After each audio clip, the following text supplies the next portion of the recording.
క్రీస్తునందు ప్రియమైన మీ అందరికీ ప్రభువైన యేసుక్రీస్తు నామములో వందనాలు తెలియపరుస్తున్నాను. ఈ శ్రమకాల ధ్యాన కూడుకులో దేవుని మాటలు మనం క్లుప్తంగా ధ్యానం చేద్దాం. మత్తయి సువార్త 26వ అధ్యాయము 6వ వచనం నుండి 13వ వచనం వరకు ఇలాగూ రాయబడినది. యేసు బేతనియాలో కుష్ఠరోగి అయిన సీమోను ఇంటానున్నప్పుడు ఒక స్త్రీ మిక్కిలి విలువగల అత్తరు బుడ్డి తీసుకొని ఆయన యొద్దకు వచ్చి ఆయన భోజనమునకు కూర్చుండగా దానిని ఆయన తల మీద పోసెను. శిష్యులు అది చూసి, ఈ నష్టమెందుకు? దీనిని గొప్ప వెలకు అమ్మి బేదలకి ఇవ్వచ్చునే అనేది. యేసు ఆ సంగతి తెలుసుకొని, ఆ స్త్రీ నా విషయమై ఒక మంచి కార్యము చేసెను, ఈమెను మీరేలా తొందర పెడుచున్నారు? బేదలు ఎల్లప్పుడూ మీతో కూడా ఉన్నారు గాని నేనెల్లప్పుడూ మీతో కూడా ఉండను. ఈమె అత్తరు నా శరీరం మీద పోసి నా భూస్థాపన నిమిత్తము దీన్ని చేసెను.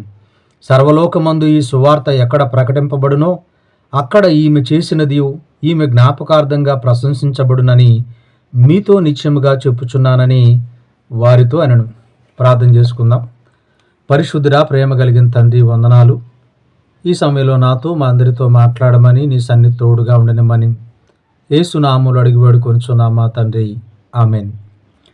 క్రీస్తునందు ప్రియమైనటువంటి వాళ్ళారా, ఈ చదవబడినటువంటి ఈ లేఖన భాగం మనం గమనించి చూసినప్పుడు యేసుక్రీస్తు ప్రభువుని ప్రేమించిన వారు, విశ్వసించిన వారు, ఆయన ఉద్దేశం, ఆయన చిత్తం, ఆయన సువార్త అనేటువంటిది అందరికీ అందాలి అని భావించేటువంటి వారు తప్పనిసరిగా ఆయన మహింపరుస్తారు, ఆరాధిస్తారు. అలాగే ఆయన పరిచర్యలో వారి వంతు వారు సామర్థ్యం కొంటే ఎక్కువగా కూడా ఇవ్వటానికి సిద్ధపడేటువంటి మనసు కలిగి ఉంటారు. అయితే ఇలా ఇచ్చేటప్పుడు కొంతమంది వాటిని నష్టంగా భావించేటువంటి వ్యక్తులు కొంతమంది మనకు కనబడతా ఉంటారు. అయితే ఇక్కడ ప్రభు అలాంటి విషయాల్లో ఈ స్త్రీని ప్రభు మెచ్చుకుంటా ఉన్నది ఏంటంటే, ఈమె నా ఎడల మంచి కార్యం చేశాను అని ప్రభు ఆమెను ప్రశంసిస్తూ, సర్వలోకంలో సువార్త అనేటువంటిది ఎక్కడ ప్రకటించబడుతుందో అక్కడ ఈమెను గురించి ప్రశంసించబడుతుందని ప్రభు ఆమెను మరి ప్రోత్సాహపరుస్తూ ఆమెను ఆశీర్వదిస్తున్నట్లుగా మనకి ఇక్కడ కనబడతా ఉంది.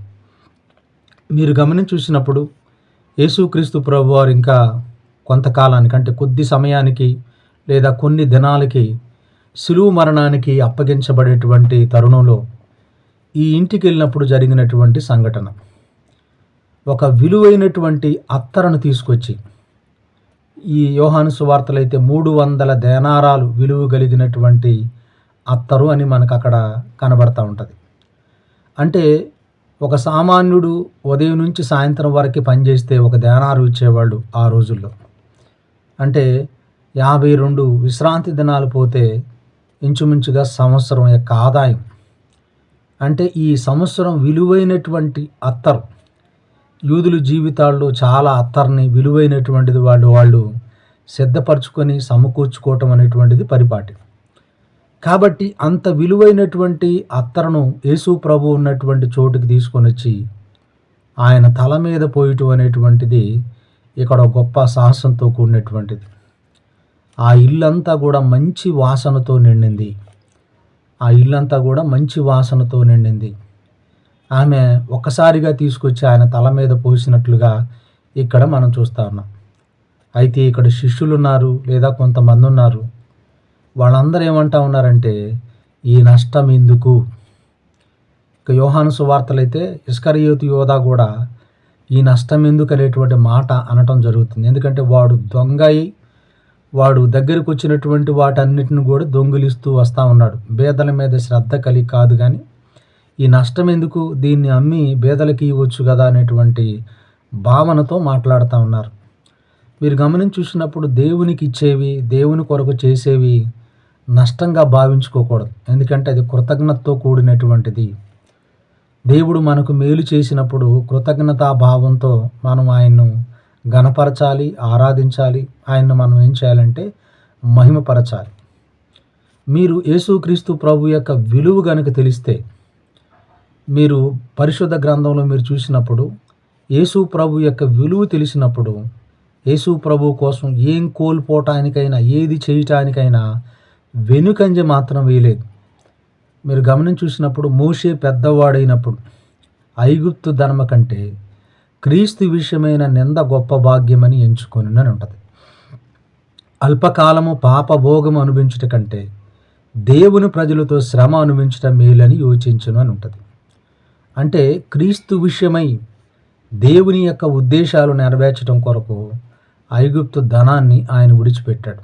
కారణం ఏంటంటే కలగబోతున్నటువంటి బహుమానమందు అతడు దృష్టి ఉంచాడు. తర్వాత మనం పౌలు గారి గురించి మనం చూసినప్పుడు ఏవేవి లాభకరములు ఉన్నవో పునరుద్ధానము కొరకు, పునరుద్ధాన బలం కొరకు, పునరుద్ధాన బలం ఎరుగు నిమిత్తం, ధర్మశాస్త్ర సంబంధమైనటువంటి నీతి కొరకు, ఆ శ్రమానుభవము ఎరుగు నిమిత్తము ఏవేవి లాభకరములు ఉన్నావో అవన్నీ పెంటగా భావించుకుంటా ఉన్నాను, అవన్నీ నేను నష్టముగా ఎంచుకొనుచున్నానని వాటన్నిటిని కూడా విడిచిపెట్టాడు. తర్వాత మీరు చూసినప్పుడు ఆదిమ సంఘంలో ఉన్నటువంటి వాళ్ళు ప్రభు పరిచర్య ప్రారంభ దినాల్లో సువార్త ముందుకు వెళ్ళాలంటే అందరికీ ధనం అక్కడ ప్రాధాన్యత అవసరం. కనుక ప్రార్థన ఎంత అవసరమో సువార్త ముందుకెళ్ళటానికి వాళ్ళకి ఆహారం, వసతులు కూడా అవసరం. కనుక వాళ్ళు చరచరాస్తులన్నీ కూడా అమ్మి అపోస్తుల యొక్క పాదాల ముందు పెట్టారు. ఇవన్నీ మీరు ఎందుకు చేస్తున్నారు? భక్తి ఉంటే మనసులో ఉంచుకోవచ్చు కంటే సువార్త అనేటువంటిది ముందుకు వెళ్ళదు. కనుక మీరు గమనించి చూసినప్పుడు మాసిదోనియా సంఘస్థులు వాళ్ళు కడు భేదలైనను వారు సామర్థ్యం కంటే ఎక్కువగా ఇచ్చారు. పౌలు గారు వాళ్ళని మెచ్చుకుంటూ ఇంతగా చేయుదురని మీరు అనుకోలేదు. నేను మాసిదోనియా వాళ్ళ గురించి సాక్ష్యం ఇస్తూ అంటాడు, ధనం కాదు, ముందు వాళ్ళని వాళ్ళే దేవునికి అప్పగించుకున్నారు. ప్రాణం పెట్టడానికి కూడా వాళ్ళని వాళ్ళు అప్పగించుకున్నారు. మీరు చూసినప్పుడు అపోస్తుల కార్యం 19వ అధ్యాయంలో అక్కడ అనేక మంది విగ్రహారాధికులైనటువంటి వారు, దేవుడి గురించి తెలియనటువంటి వాళ్ళు యేసు ప్రభువుని గురించి విన్న తర్వాత అనేకమైనటువంటి గొప్ప సాహసాలు చేస్తారు. వాళ్ళ దగ్గర ఉన్నటువంటి అనేకమైన వ్యర్థమైనటువంటి వాటిని తీసి బయట పడవేసి కొన్ని వేల రూపాయలు అక్కడ నష్టపోతారు వాళ్ళు. కాబట్టి క్రీస్తునందు ప్రియమైనటువంటి వాళ్ళరా, ఈమె ఆ అత్తరు తీసుకొచ్చి ఆయన తల మీద పోయటం వాళ్ళందరికీ నచ్చక సనుగుతూ ఉన్నారు, గొనుగుతూ ఉన్నారు. కొన్నిసార్లు సంఘంలో కూడా మనం అనేకమైనటువంటి అవసరతలు ఉంటాయి. చర్చిలో అనౌన్స్మెంట్ చేసినప్పుడు ప్రభువు మనల్ని ప్రేరేపిస్తూ ఉన్నప్పుడు మన హృదయాలను కఠినపరుచుకొనక మన వంతు మనం సంఘంలో పరిచర్యలు మన వంతు తప్పనిసరిగా సహకరించవలసినటువంటి బాధ్యత మన మీద ఉంది. ఎందుకంటే యేసుక్రీస్తు ప్రభువారు మన కొరకు ప్రాణాన్ని పెట్టాడు. దేవుడు మన కొరకు తన సొంత కుమారుని ఇవ్వటానికి కూడా వెనుకంది వేయలేదు. కాబట్టి ఆయన బట్టి మనకు రక్షణ కలుగుతుంది, ఆశీర్వాదం కలుగుతుంది, సమాధానం కలుగుతుంది. ఆయన బట్టి మనం కృపను పొందుకుంటాం. ఆయన ద్వారాగా మనం పాపక్షమాపణ పొంది నిత్య జీవానికి వారసులంగా మనం వెళతాం. కాబట్టి ఇక్కడ మనం గమనించి చూసినప్పుడు మన వంతు మనం ప్రభువుని ఘనపరిచే విషయంలో ఎప్పుడు కూడా మన వంతు మనం ఘనపరచాల్సిందే.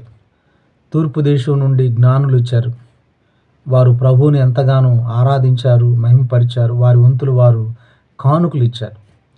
అలాగే మీరు పరిశుద్ధ గ్రంథంలో మీరు చూసినప్పుడు స్త్రీలు, లోకాసు వార్త 8వ అధ్యాయంలో సూసన్న, ఇంకా కొంతమంది స్త్రీలు ఉంటారు. వీళ్ళు పరిచర్యలో వారి దగ్గర ఉన్నటువంటి ధనాన్ని, వారికి ఉన్నటువంటి వాటిని అమ్మి వాళ్ళు పరిచర్యను వాళ్ళు ప్రోత్సాహపరుస్తూ ఉంటారు. కాబట్టి కొంతమంది స్త్రీలు మనకి కనబడతా ఉంటారు. ప్రభు యొక్క పరిచర్యలో లోకాసు వార్తలు ఎక్కువ కనబడుతూ ఉంటారు. కాబట్టి ఈ స్త్రీ చేసినటువంటి పని బట్టి వాళ్ళు సనుగుతూ ఉన్నారు, గొనుగుతూ ఉన్నారు, బాధపడతా ఉన్నారు. ఇది అమ్మి బేదలకి ఇవ్వచ్చు కదా, ఒక క్షణంలో ఎంత వృధా అయిపోయింది అనేటువంటి ఆలోచనలో ఉంటా ఉన్నారు. ఈరోజు మీరు ఎలా ఉంటున్నారు, మనం ఎలా ఉంటున్నాం? దేవునికి ఇచ్చి శోధించినప్పుడు దేవుడు పట్టజాలన్నటువంటి దీవులు దేవుడు మనకిచ్చేవాడుగా ఉన్నాడు. ప్రభు యొక్క పరిచర్యలో మన వంతు మనం సంఘంలో కానీ పరిచర్యలో కానీ సువార్త సేవకు కానీ మన శక్తి కొలది మన వంతు మనం దేవుని పరిచర్యలో సహకరించాల్సిందే. అయితే ఇక్కడ మీరు గమనించి చూసినప్పుడు ప్రభు ఆమె విషయమై ఆమె గురించి మాట్లాడుతున్నాడు. మీరెందుకు ఈమెను తొందర పెడుతున్నారు? ఎందుకు మీరు ఈమెను తొందర పెడతా ఉన్నారు? ఈమె నా ఎడల మంచి కార్యము చేశాను, ప్రభు ఆమెని ప్రశంసిస్తూ ఉన్నాడు, మెచ్చుకుంటా ఉన్నటువంటి వాడుకున్నాడు. అంతేకాదు కానీ ఆమె పోసినటువంటి అత్తర్ని ఆయన జరగబోతున్నటువంటి ఒక సూచన చెబుతున్నాడు. ఏంటంటే ఈమె పోసినటువంటి అత్తరు నా భూస్థాపన నిమిత్తం ముందుగా ఈమె నన్ను అభిషేకించును అనేటువంటి మాట ఇక్కడ చెప్తా ఉన్నాడు. అంటే నేను చనిపోయి పాతి పెట్టబడతాను, దాని నిమిత్తమై ఈమె ముందుగా నన్ను అభిషేకించింది అనేటువంటి విషయాన్ని అక్కడ చెప్తున్నాడు. వాళ్ళకి ఎంతవరకు అర్థమైందో తెలియదు కానీ యేసు ప్రభు ఈమె నా ఎడల మంచి కార్యం చేసింది. మీరు గుర్తుపెట్టుకోండి, స్త్రీలు దేవుని ఎడల మీరు ఏ మంచి కార్యాలు చేస్తున్నారు? పాత నిబంధనలు అయితే వివేకము కలిగినటువంటి స్త్రీలు దేవాలయంలో అనేకమైనటువంటి వస్త్రాలు ఇవన్నీ కూడా చక్కగా కుట్టుకొని దేవుని సన్నిధి తీసుకొచ్చినటువంటి స్త్రీలు ఉన్నారు. కీర్తన 68:11 ప్రభువును ప్రకటించు స్త్రీలు గొప్ప సమూహముగా ఉన్నారు అని రాయబడింది. కాబట్టి కొత్త నిబంధన పరిచర్యలో ప్రభువును వెంబడించారు స్త్రీలు. ప్రభు యొక్క సువార్త పరిచర్యలో కొంతమంది తల్లులు పిల్లల్ని తీసుకొచ్చి యేసు ప్రభు చేతులుంచి ప్రార్థించాలని కోరుకుంటారు. కాబట్టి ప్రభు ఎడల ఒక మంచి కార్యమును జరిగించినటువంటి తల్లిగా ఇక్కడ మనకి ఈ స్త్రీ కనబడతా ఉంది. ప్రభు ఆమెను మెచ్చుకుంటా ఉన్నాడు. అంతేకాదు, మీరు అక్కడ గమనించి చూసినప్పుడు ఏమని రాయబడిందంటే, ఈమె ఈ అత్తరు నా శరీరం మీద పోసి నా భూస్థాపన నిమిత్తము దీన్ని పోసెను. సర్వలోకమందు ఈ సువార్త ఎక్కడ ప్రకటించబడునో అక్కడ ఈమె చేసినది ఈమె జ్ఞాపకార్థంగా ప్రశంసించబడునని మీతో నిశ్చయముగా చెప్పుచున్నానని వారితో చెప్పాను. ఆమె జ్ఞాపకార్థంగా సర్వలోకంలో ఎక్కడ సువార్త ప్రకటించబడుతుందో అక్కడ ఈమె జ్ఞాపకార్థంగా ఏం చేయబడుతుందంటే ప్రశంసించబడతా ఉంది. ఇది ఒక రోజుతో పోయేది కాదు. ఎక్కడ సర్వలోకంలో ఎక్కడ సువార్త పరిచర్య జరిగినా ఈ సందర్భం వచ్చినప్పుడు ఖచ్చితంగా ఈ శ్రమకాల ధ్యాన కూడుకుల్లో ఖచ్చితంగా ఈ స్త్రీ ఏం చేయబడుతుందంటే ప్రశంసించబడుతూ ఉంది. ఈరోజు నీవు నేను మనందరం కూడా గుర్తుపెట్టుకోండి, మంచి కార్యం చేయటం, ప్రభువు ఎడల మంచి కార్యం చేయటం అంటే ఆయన సువార్తను మనం ఇతరులకు మనం ప్రకటించటం, ఆ సువార్త ప్రకటించే వారికి మన వంతు మనం సహకరించటం, ఆ సువార్త ప్రకటించే వారికి మన వంతు మనం ప్రార్థన చేయటం, ఆ సువార్త ప్రకటించేటువంటి వారికి అవసరాల్లో పరిశుద్ధుల యొక్క అవసరాల్లో మనం పాలిభాగస్తులు అవటం. గిన్నెడు చన్నీళ్ళు ఇచ్చును ప్రతిఫలం పోదు కదా. నీతిమంతుడని ప్రవక్త అని ప్రభు పేరట చేర్చుకున్నప్పుడు వారి యొక్క ఫలాలు వాళ్ళు పొందుతారు కదా. కాబట్టి మీరు గమనించి చూసినప్పుడు ఈ స్త్రీ విలువైనటువంటి అత్తరం తీసుకొచ్చి యేసయ్య పాదాల మీద పోసి ఆయన తల మీద పోసి ఒక మంచి కార్యం చేశాను అనేటువంటి మాట ఇక్కడ రాయబడింది. కాబట్టి మనం కూడా ప్రభు యొక్క దేవుని యొక్క మార్గంలో నడిచేటువంటి స్త్రీలు ఒక మంచి కార్యము జరిగించేటువంటి స్త్రీలుగా ఉండాలి అనేటువంటిది దేవుడు మనకు నేర్పిస్తూ ఉన్నటువంటి మాట. మీరు చూడండి, తిమోతికి రాసినటువంటి మొదటి పత్రిక 2వ అధ్యాయం కనుక మీరు చూస్తే ఇక్కడ స్త్రీల గురించి చెప్తున్న మాట 2వ అధ్యాయం 10వ వచనంలో, దైవభక్తి గలవారమని చెప్పుకొని స్త్రీలకు తగినట్లుగా సత్క్రియలు చేత తమ్మును తాము అలంకరించుకొనిరి. కాబట్టి స్త్రీలు, గతంలో ఉన్నటువంటి స్త్రీలు దైవభక్తి కలిగిన వారుగా ఉండి వారందరూ ఎలా ఉన్నారంటే సత్క్రియలు చేత తమ్మును తాము అలంకరించుకున్నారు. అంటే మంచి క్రియలు జరిగించి ప్రభు యొక్క మెప్పును, సమాధానమును వారు దైవికమైనటువంటి అలంకారాన్ని వారు ఏం చేయబడ్డారంటండి, అలంకరింపబడ్డారు. పేతురు రాసిన మొదటి పత్రిక 3వ అధ్యాయం కనుక మీరు గమనించి చూస్తే ఇక్కడ సత్క్రియలు కలిగినటువంటి స్త్రీ మనకు శారా కనబడతా ఉంది. మీరు అక్కడ చూడండి, ఆమెను చూస్తే 4వ వచనంలో, సాధువైనట్టు మృదువైనట్టునైనా గుణమును అక్షయ అలంకారము మీ హృదయపు అంతరంగ స్వభావం మీకు అలంకారంగా ఉండవలెను, అది దేవుని దృష్టికి మిగుల విలువ కలిగినది. కాబట్టి మీరు చూడండి, ఈ స్త్రీని ప్రభు ప్రశంసిస్తూ ఉన్నాడు. ఇప్పుడు ఈ స్త్రీలో ఉన్నటువంటి గుణాలని మనం గనక ధ్యానం చేస్తే, లేదా శారాలో ఉన్న గుణాలను గనక ధ్యానం చేస్తే, తల్లి అనే శారాలో సాధువైనట్టు మృదువైనట్టు గుణమును అక్షయ అలంకారములు మీ హృదయపు అంతరంగ స్వభావం మీకు అలంకారముగా ఉండవలను. వెలుపట అలంకారంగా కాదు కానీ హృదయపు అంతరంగ స్వభావం మీకు అలంకారంగా ఉండవలను, అది దేవుని దృష్టికి మిగులు విలువ గలది. అటువలే పూర్వము దేవుని ఆశ్రయించిన పరిశుద్ధ స్త్రీలను తమ స్వపురుషులకు లోబడుట చేత తమ్మును తాము అలంకరించుకుంది. ఆ ప్రకారం శారా అబ్రహాముని యజమానుడని పిలుచుచు అతనికి లోబడి ఉండిను. మీరును యోగ్యముగా నడుచుకొనొచ్చు, ఏ భయమునకు బెదరకొన్నెడలా ఆమెకు పిల్లలగుదురు. కనుక క్రీస్తునందు ప్రియమైన వాళ్ళారా, ప్రభు ఎడల మంచి కార్యములు చేసేటువంటి స్త్రీలు తల్లులుగా విశ్వాస జీవితంలో కొనసాగాలని కోరుకుంటూ, మనందరం కూడా ఆయన పిల్లలంగా మంచి కార్యములు చేసేవారుగా మన సత్క్రియలను బట్టి ప్రభువుకు మహిమ కలిగే విధంగా మనం జీవించాలని కోరుకుంటూ ఈ మాటలు నేను ఇంతటితో ముగిస్తా ఉన్నాను. ప్రభు మనందరినీ దీవించి ఆశీర్వదించును గాక. ఆమేన్. అందరికీ వందనాలు.